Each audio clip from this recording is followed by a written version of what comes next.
In this video, you're going to learn about the special cases or types of solutions. So generally, we normally see one solution, but we can also see no solution or infinitely many solutions. And we're going to look at the characteristics of each. So we're going to start with one solution. So if you're solving algebraically, you're going to get x equals a number at the end. For example, x equals 4.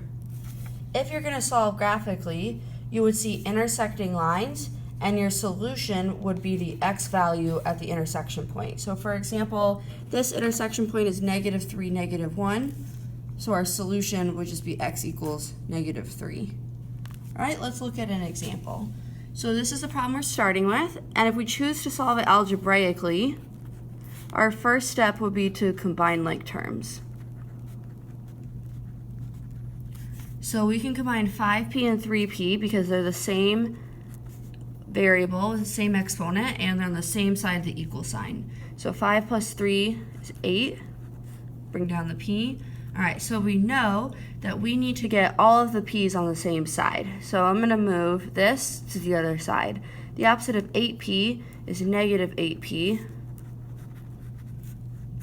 This is really 1p. So 1p minus 8p is -7p. All right, so now we're ready to really solve for p. All right, so again, we're going to start with the biggest box, so that's -1. The opposite of -1 is +1. And -8 plus 1 is -7. This -7 is being multiplied times p, so we need to divide it to get rid of it. And that gives us +1. So that's why that's one solution, because my one solution is 1. Now let's try it graphically. So we're going to go ahead. So these are not x's, so we're going to change them to x's. So we're going to put that first part in, so x minus 1. And then we'll put the right side in, again changing the p's to x's, so 5x plus 3x minus 8. We're going to go ahead and hit graph. All right, so this is what our graph looks like.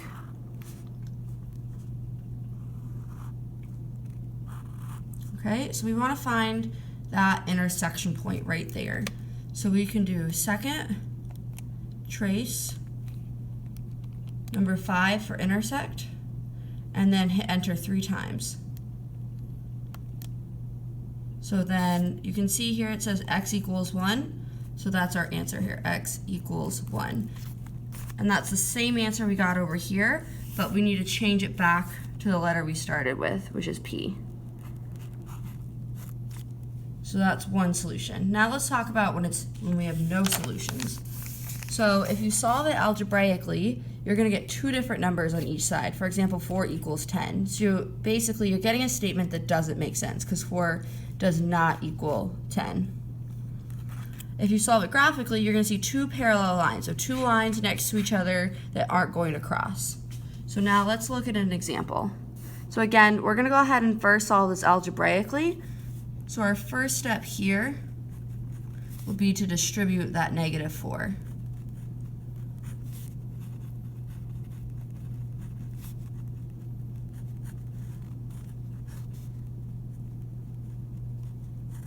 All right, so -4 times -1 is 4.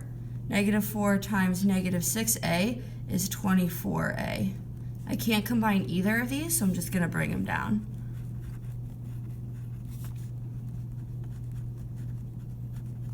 All right, so that we know all of our a's need to be on the left side, so let's go ahead and move this. The opposite of +24 is -24.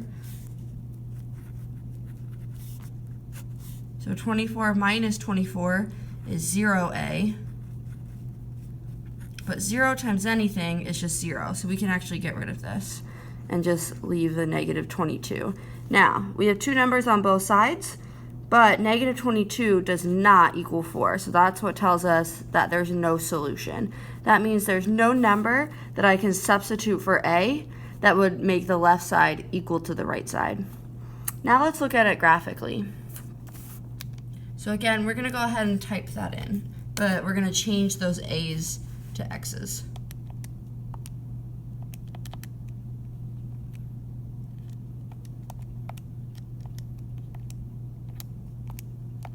All right, go ahead and graph. All right, so as you can see, we're seeing two lines that don't look like they're going to intersect.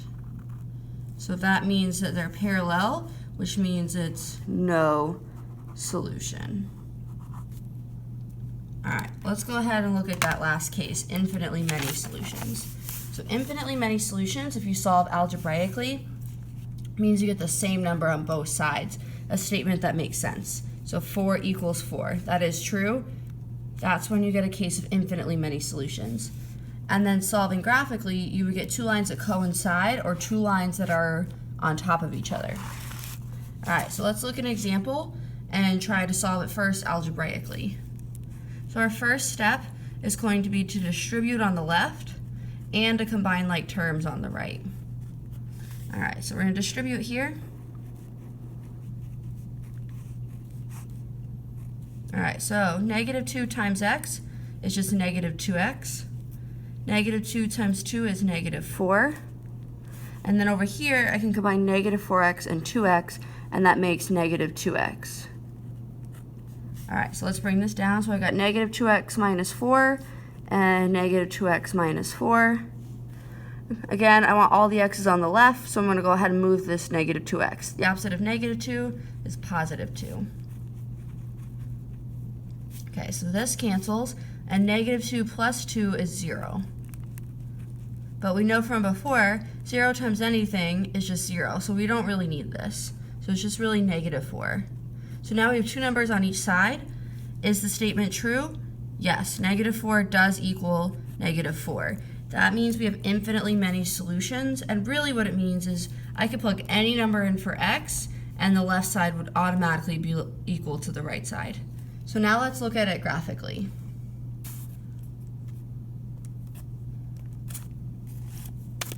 All right, so we'll go ahead and clear this out.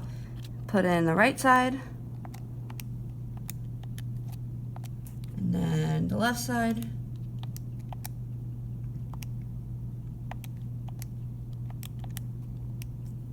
Go ahead and graph it. So there's one line. And then when we only see one line, that's what tells us it's infinitely many solutions, because we put in two equations, but the two lines are right on top of each other. So our picture looked like this, and we only saw one line, so that tells us it's infinitely many solutions, which means every point is an intersection point.